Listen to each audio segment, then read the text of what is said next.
And we got a good one tonight there, Spaz. Yeah, got a former protege of the program that's going to come on and give us some insight. Yeah, we got a bunch of interesting stuff to talk about this week, and I really wanted to get his insight into some of it because a lot of it's in the background. Some of it's noise we don't have to worry about right now, but maybe in 3 to 4 months, interesting topics have to arise.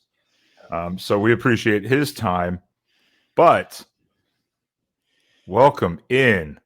And well, look who came running back. The prodigal child has returned. I'm home, baby. It took me a while, but I made it full circle. I made it back around.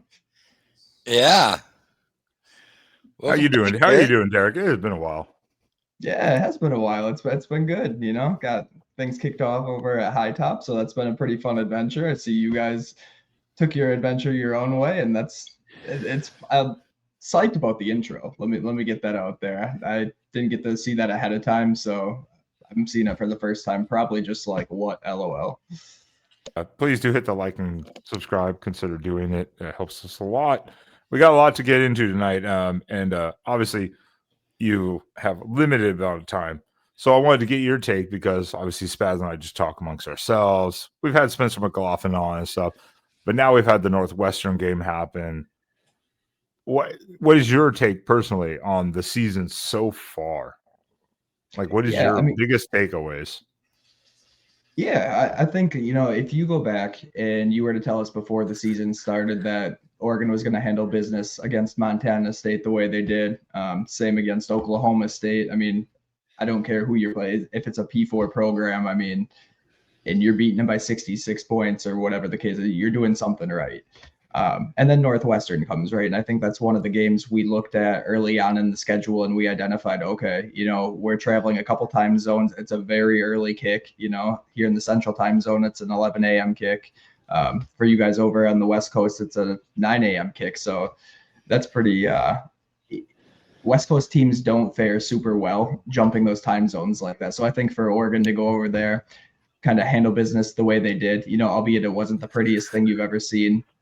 But I would say, in all facets of the game, they ended up dominating ultimately, right? I mean, on defense, you can kind of look at a couple possessions and say, yeah, our defensive line didn't stack up and our linebackers missed a couple assignments and there were a couple blocking gap mistakes. But aside from that, it was a pretty solid game. I have no concerns about it. I know some people look at this Northwestern game and they're freaking out a little bit because, well, it's Northwestern, I mean, they're rated very similarly to Oklahoma State. So I think a lot of people expected the same outcome, but that was never going to happen.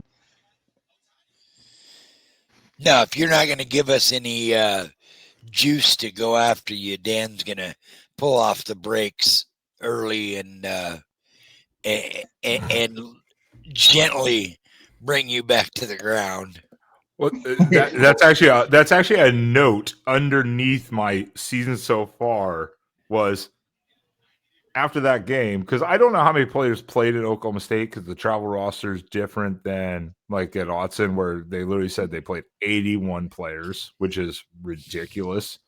But I was going to say, our coach is done talking shit openly because after the Oklahoma State game, that people tried to rile it up with Braun to go, oh, he said this, like take away Nike, blah, blah, blah. And they're like, then his presser came out. He's like, great team, great coaching staff, great players. Like, yeah. And I noticed, like right now, Hot Topics, Jerry Mixon coming out and saying, Oregon State's low, bro. We're going to beat their ass, whatever the case, and people want to make a big deal out of it. And I'm like, these guys have the juice to back it up. Right. That's what makes this stuff fun. It's like we as Oregon fans, we don't see a whole lot of these players coming out and being so vocal and out there. So Jerry Mixon, he's prompting it, right? He wants Oregon State to say something. He wants that little bit of fire. And then, you see Malik Murphy, his little response in his player interview this week. And he's like, nah, I'm focused on this week. Like, our team's good. We got to continue to get better. Like, he wanted no part of that media smoke. And I don't think many teams are going to take that approach going forward. Like, it just has not fared well for Deion and Coach Gundy so far. Oh, no. Especially, Deion was the start of it. But I mean, yeah, that's it. Okay, Montana State, that went worse. We had a Montana State reporter on. Spaz actually met him at Autzen when he was there, and that game went. I was way better than I thought it was going to go, even though it was Lamson. Oh, there you go, Spaz. There he is. There you go, Spaz. There he is. It's Spaz. When you're a good-looking individual like yourself, they can't help it. You know what I'm saying? They can't help it. Come see your face right now. I guess.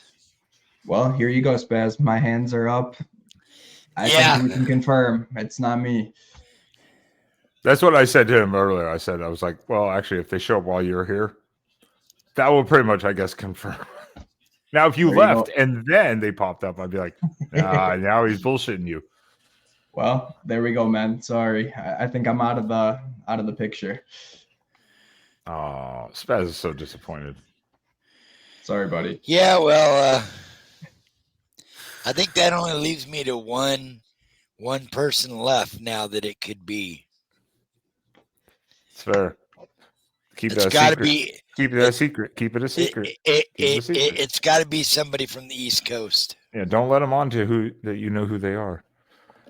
Yeah. I agree, though, Derek. I think this game was kind of like a coming off the high road trip, 9 a.m. Pacific kick. That's always kind of rough. It's kind of hard to get up for, especially a team like, no offense, Northwestern, also in a 12,000 person stadium. I think the juice was kind of not there. Now they're back home. Now they'll be back home. And then, of course, they have to worry about at Penn State for a whiteout. So there's bigger fish to fry than Northwestern, you know. And there's bigger fish to fry than a little brother. Yeah, that's the thing. I think, if you take a look at the schedule a couple of years ago and you say we got Oklahoma State at home and then, the Beavs, they've been a pretty solid program over the last, 10, 15 years minus the last handful here.